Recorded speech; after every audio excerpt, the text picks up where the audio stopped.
Welcome to another edition of the Red Pill Diaries. I'm getting some news on my dashboard saying that the connection to Rumble and Odyssey may have been disrupted. It's okay. We have my guy in the building, so I'm going to bring him on in.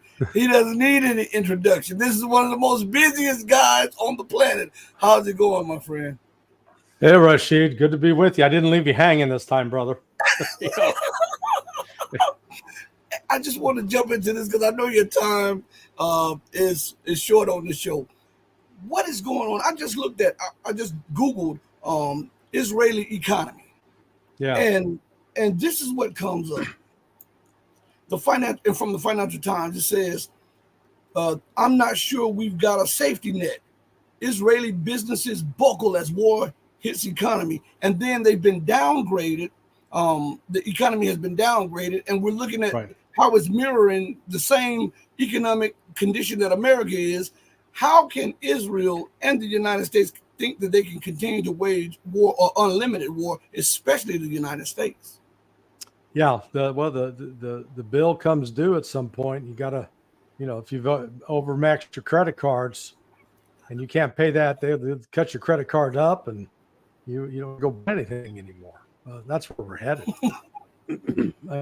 This is, I was just finished another show with Joe Hoft, and I was commenting on an article in the New York Times yesterday, citing that Israel wants to buy 24,000 assault rifles, quote, including semi-automatic and full automatic, from the United States.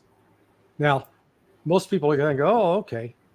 But that's crazy. That doesn't make any sense because Israel has something called IWI, Israeli Weapons Industry. They're an actual arms manufacturer. They make at least 5 types of assault rifles. The Galil, Lion 15 led to a joke. Do you know how you can tell if a gun is Jewish? How is that? It's chosen. Anyway, but the point is, I got what why in the world is Israel wanting to buy assault rifles from the United States when it can make its own assault rifle? And Israel right now has laws in place that it doesn't allow its average citizen to have an assault rifle.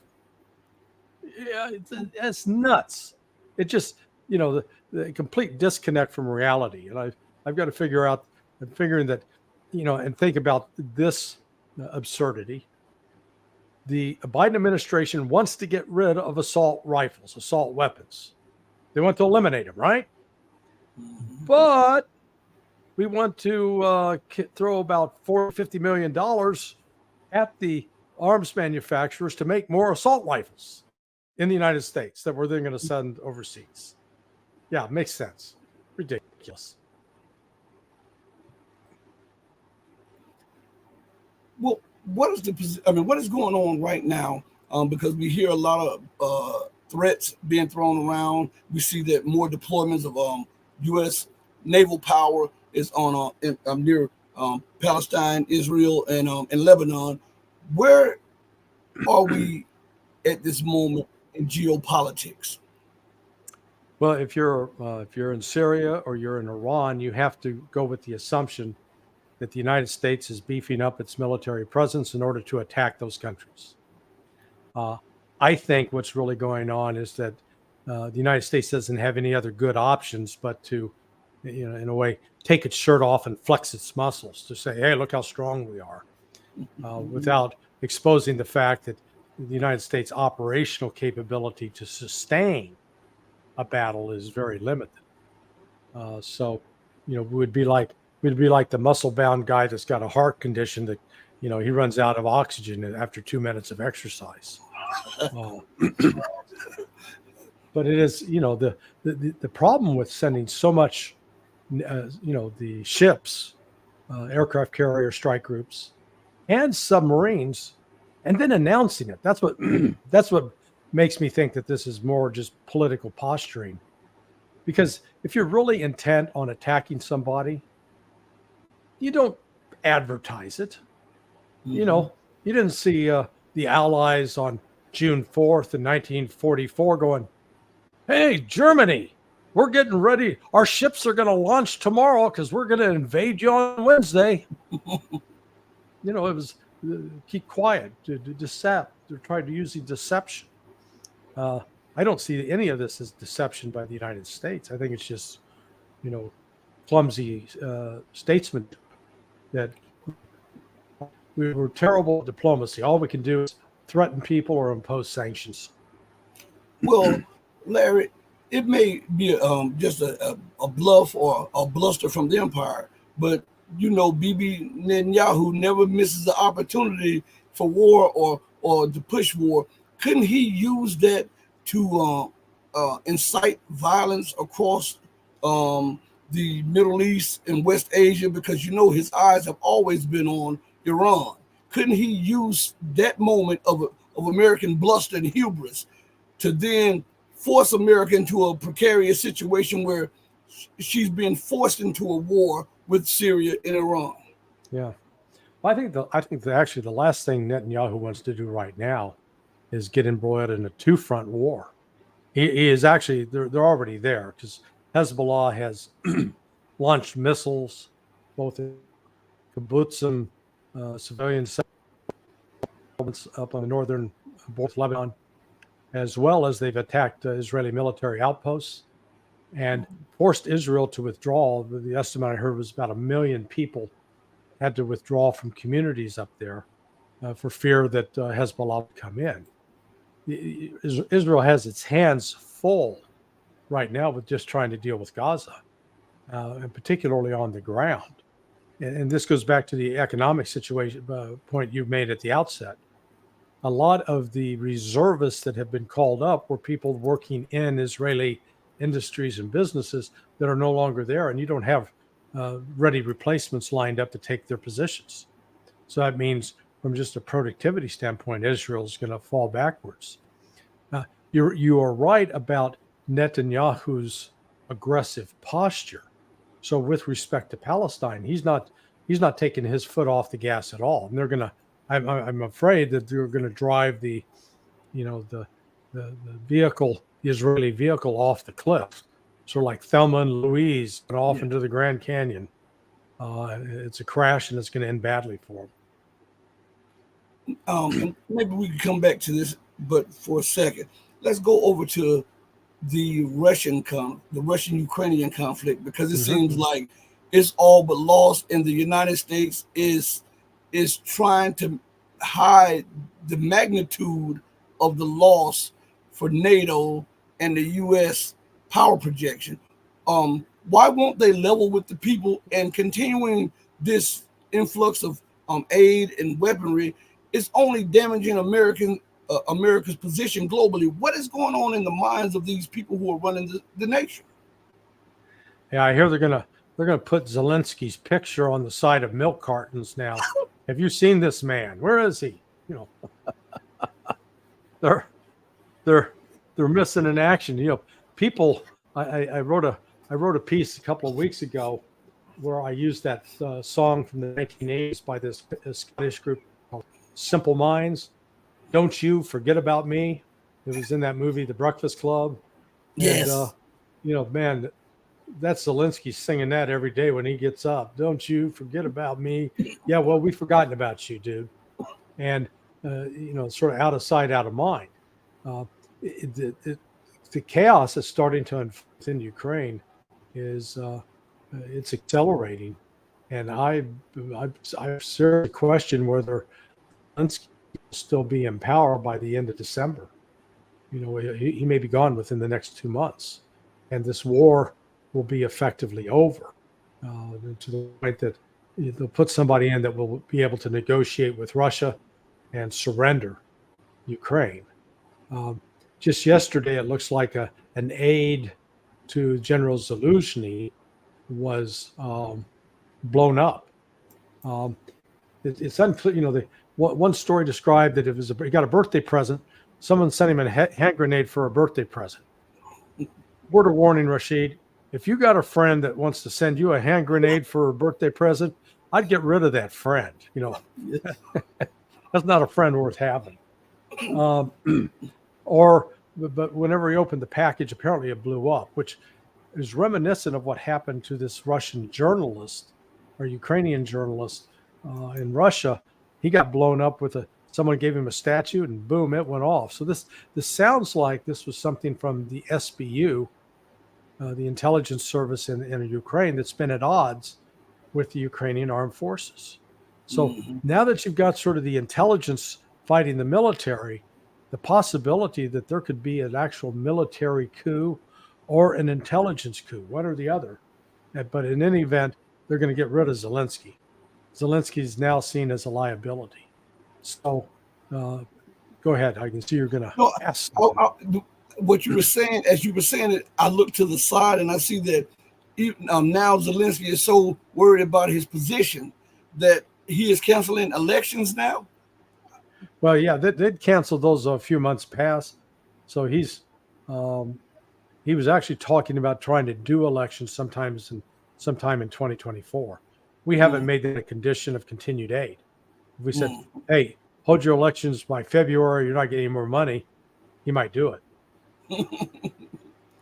Well, to me, it seems like the powers that be in the West are trying to position to come to some kind of negotiations, because now you're seeing people who were in the media a lot talking about that Ukraine would win the war. I'm talking about Ukrainians themselves are now positioning and saying that it's hopeless. We can't win. We need to come to some kind of agreement, some negotiated settlement. We can't do that with Zelensky in office. And then you have some Western leaders are leaking that the United States and the West are thinking that maybe it's time to come to some kind of negotiated settlement.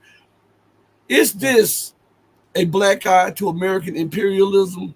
And how will the U.S., the neocons, take this? Because Russia defeated the United States and NATO 3 times.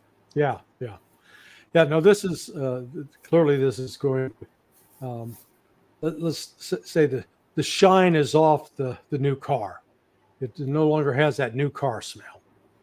It's been trashed.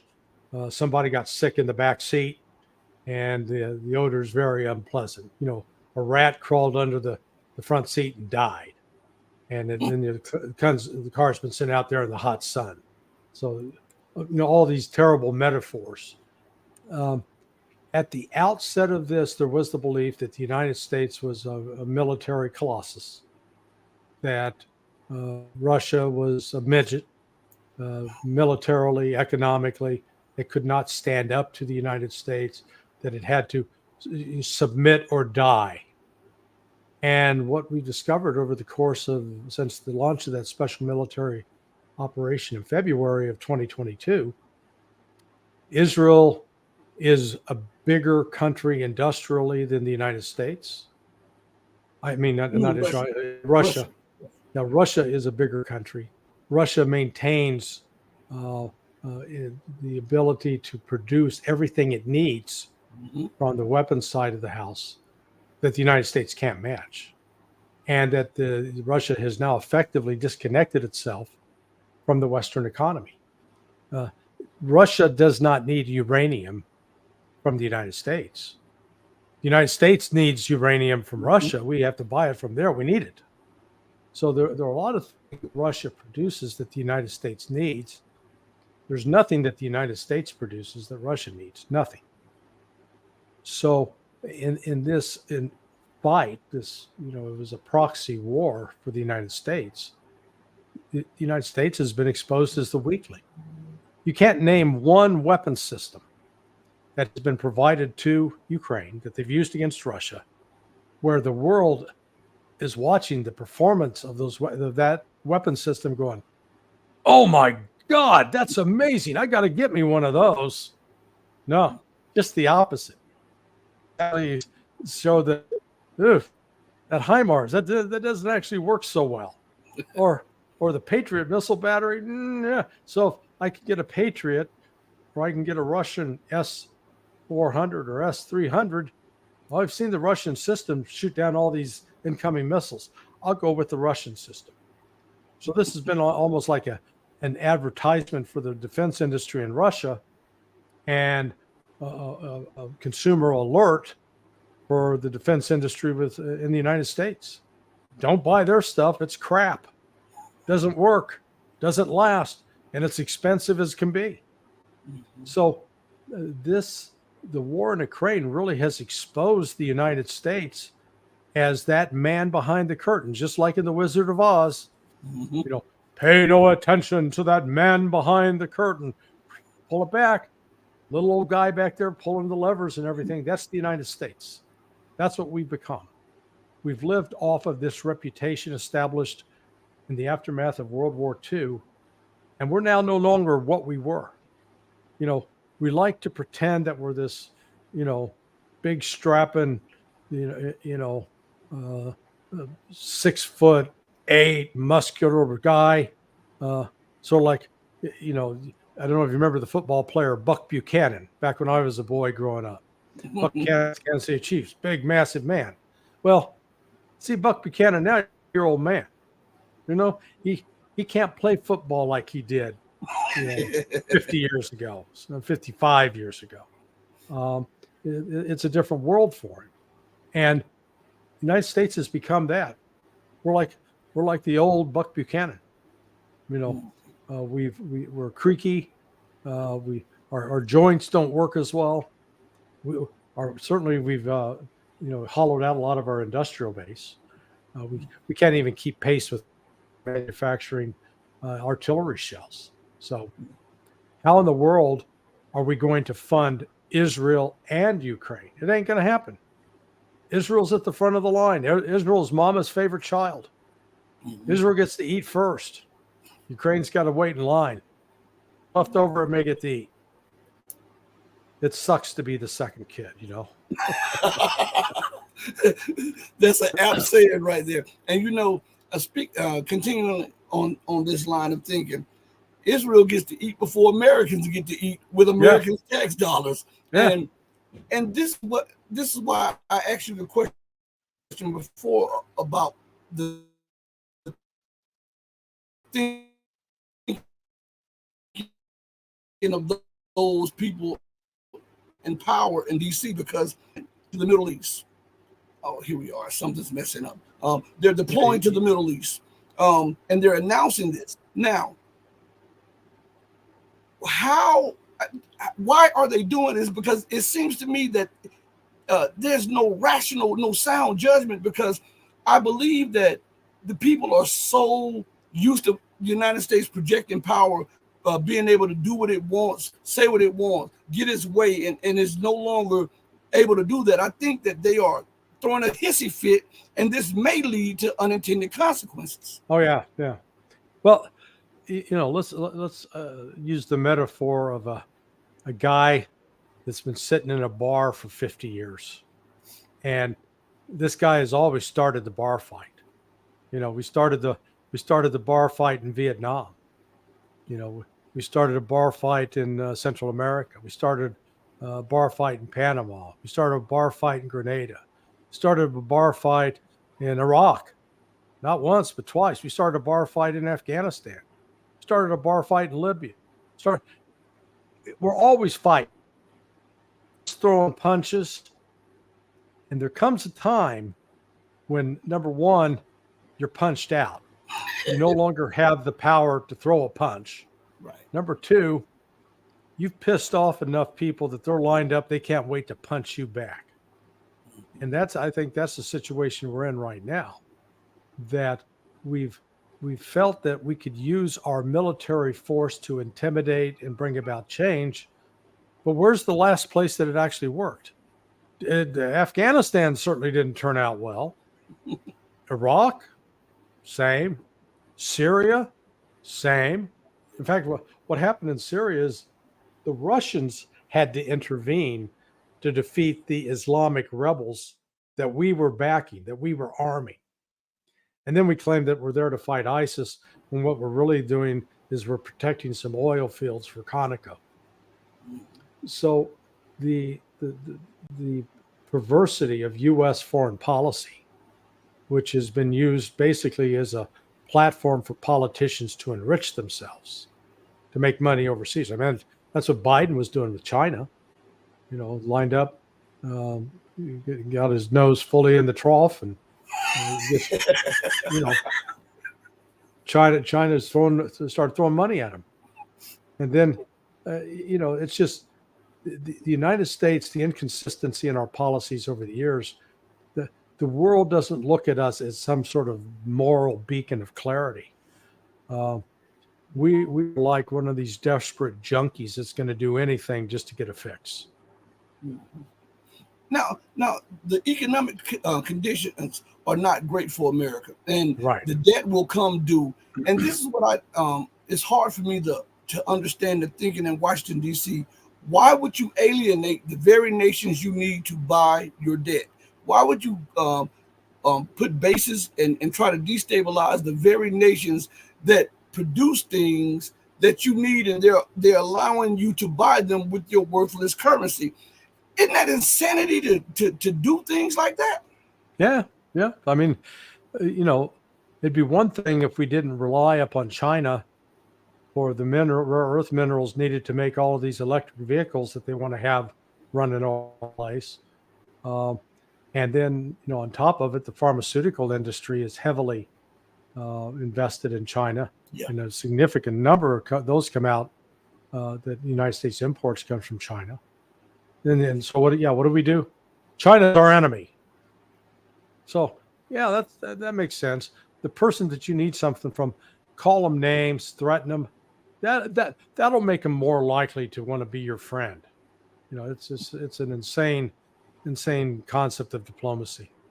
The United States has forgotten that we've lived with this illusion that we're the biggest dog on the block, that we control the street, and nobody else can live or move here without our say so. And we've failed to wake up to the fact that we're no longer the only dog on that street, and we no longer have control of it by any stretch. And you brought something to the people to the forefront when you said that Russia can live without the U.S.'s uranium, but the U.S. can't live without Russian uranium. And there was a report stating that Russia provides about 20 to 30% of U.S. Uranium in its high quality, cheap uranium that produces 20 to 30% of all U.S. power. I'm trying to get to this because it seems like the policies just don't make sense. You sanction Russian oil, you sanction Russian gas, you sanction Russian fertilizer, you sanction their sunflower oil, and all of this stuff you need, and you become the biggest buyer of it. You sanction all of the precious metals, and now you're trying to get it, and you sanction Russia itself, and yet you are a quarter of your energy is dependent upon Russia's gratuity and niceties, and on top of that, you have to hitch a ride to space with Russia. How is that even sound doctrine? I cannot even comprehend that. Yeah, well, you're pointing out there is no consistency, no intellectual consistency at all in U.S. policy, and there's not even apparently any thinking that goes along with it. It's all reaction, the spur of the moment without thinking through the consequences. Instead of stepping back and saying, okay, what is it that Russia and the United States have in common where we could work together? Well, Russia's been firmly opposed to Islamic terrorism, and it fought a 10-year war and won it in Chechnya against a very brutal group of Muslim extremists, and yet throughout that war did not alienate the Muslim population in Russia. In fact, they made that Muslim population patriots of Russia. We could learn something from Russia on that front, how to fight the extremists without punishing the people that those extremists hide within. That Russia is a religious country. It's not embracing the LGBTQ agenda, not at all. No way. No rainbow flags they're fluttering. They just say, hey, they promote good old fashioned heterosexual families. Mm-hmm. They don't believe that men can get pregnant. They also embrace science. They believe in biology. They believe in physics. If you're going there for transgender studies, you're not going to be there long. You may get off the plane, they'll put you right back on, and you'll be gone. So, and then on the industrial side, Russia just now made airplane entirely from domestic components. In the past, they would use things from like Boeing or Lockheed Martin. No longer. They've cut those ties. Done. So they've wiped their hands and walked away from the table. And so instead of the United States finding a way to work with Russia, we've tried to portray Russia as our great enemy, as the enemy of freedom, as the enemy of democracy. And what's so ironic about this, we talk about, Russia being an enemy of, it oppresses its political opponents. Just tell that to the January 6th defendants who've been locked up many times without access to a lawyer, held in solitaire for the mere act of walking into the Capitol. No violence, just walking, just being there. They're getting prosecuted and put in prison. So I don't want to hear another damn thing from any American politician about how bad Russia is when we're more guilty of political oppression than anything that Vladimir Putin's been doing. So just two more questions. Where do you think this thing in Israel, Palestine is going? Because if they do go into Gaza full force, where do you think this is headed? We'll start there. Well, I believe that if Israel goes in full force into Gaza, that it's going to get bogged down in a nasty street-to-street battle, and is going to lose a large number of troops, tanks, and vehicles. I believe that Israel has the military force and equipment to ultimately overwhelm the Hamas defenders, but it will come at a price. But I think if they do that and Hamas starts to lose, visibly lose, and they start displacing the Palestinians into Egypt, removing them physically from Gaza, putting them into Egypt, that you'll see Hezbollah intervene in a more forceful manner. And then Israel's going to be faced with a 2-3 front war. There could be attacks as well from the Golan Heights in Syria. Turkey may make good on its threats to get involved militarily. If Turkey sends its armies south, Israel's in real trouble. Israel cannot stop Turkey. Turkey is right now the second largest army in NATO. Mm-hmm. So not only if Turkey does that, that will mean the end of NATO.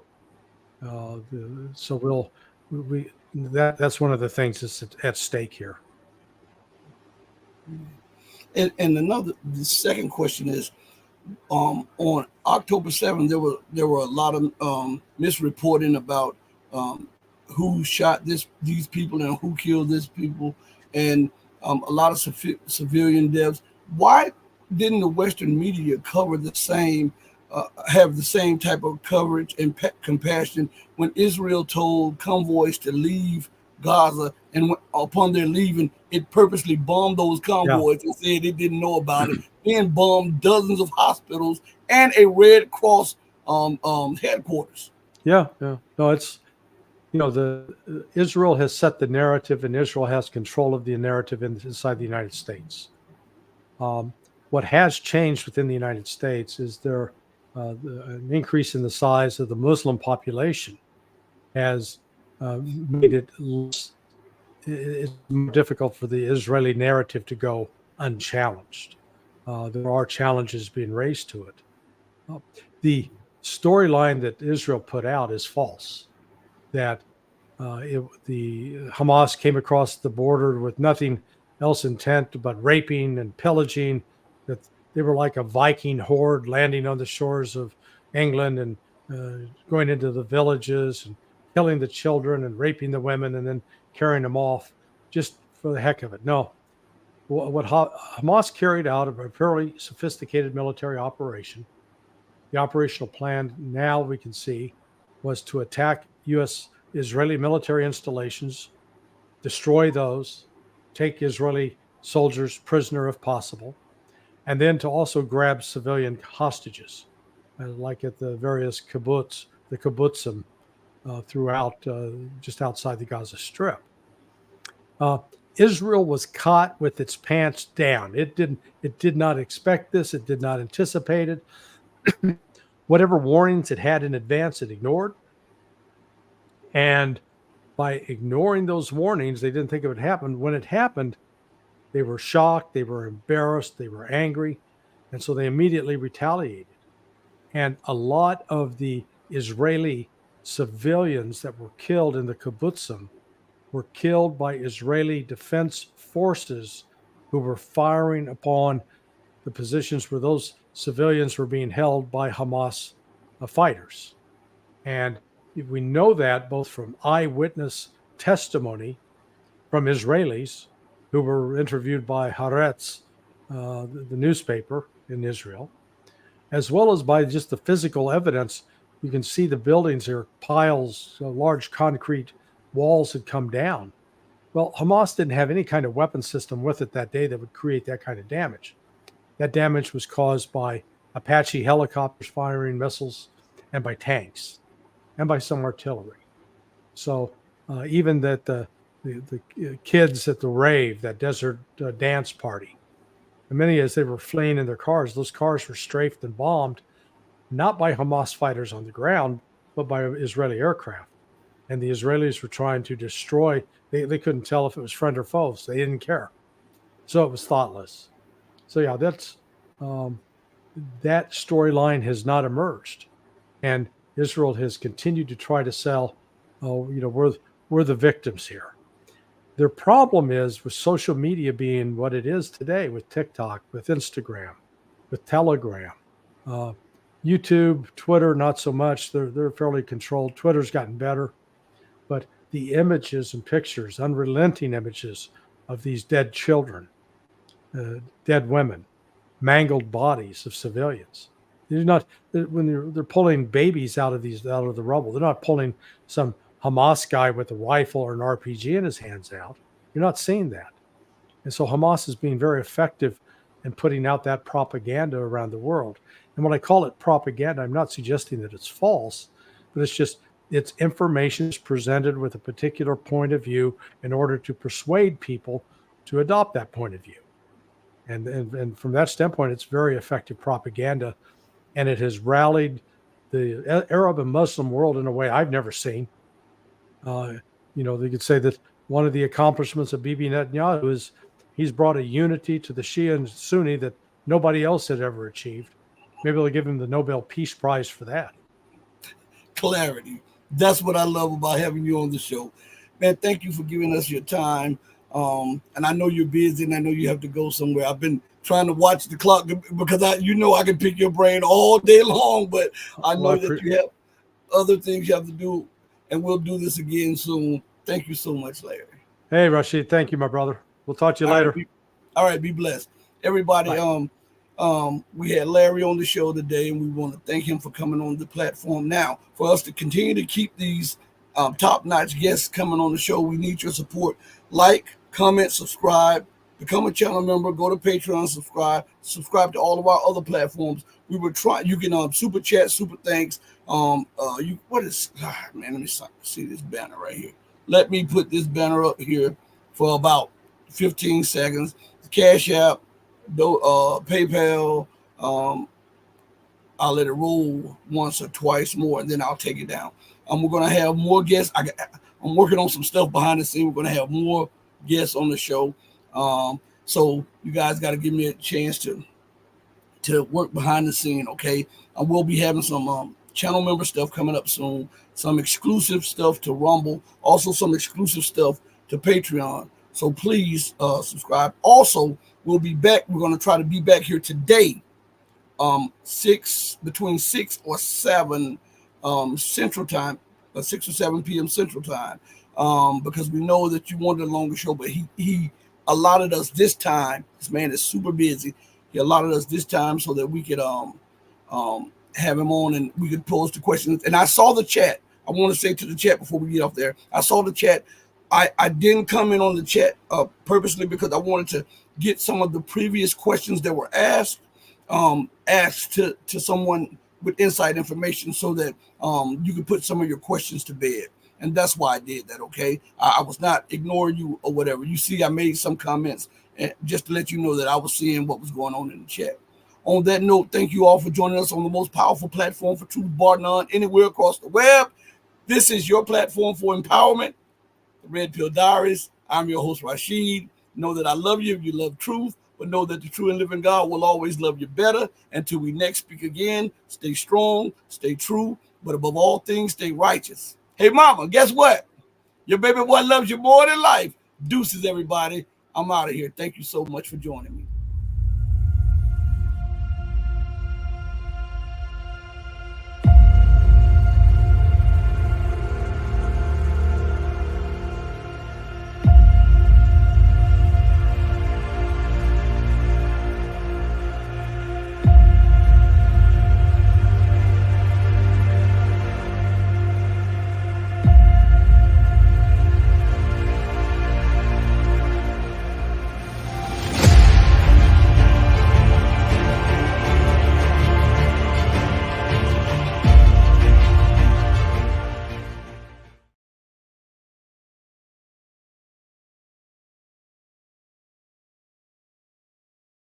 We're having technical difficulties. No, I'm just joking. I just wanted to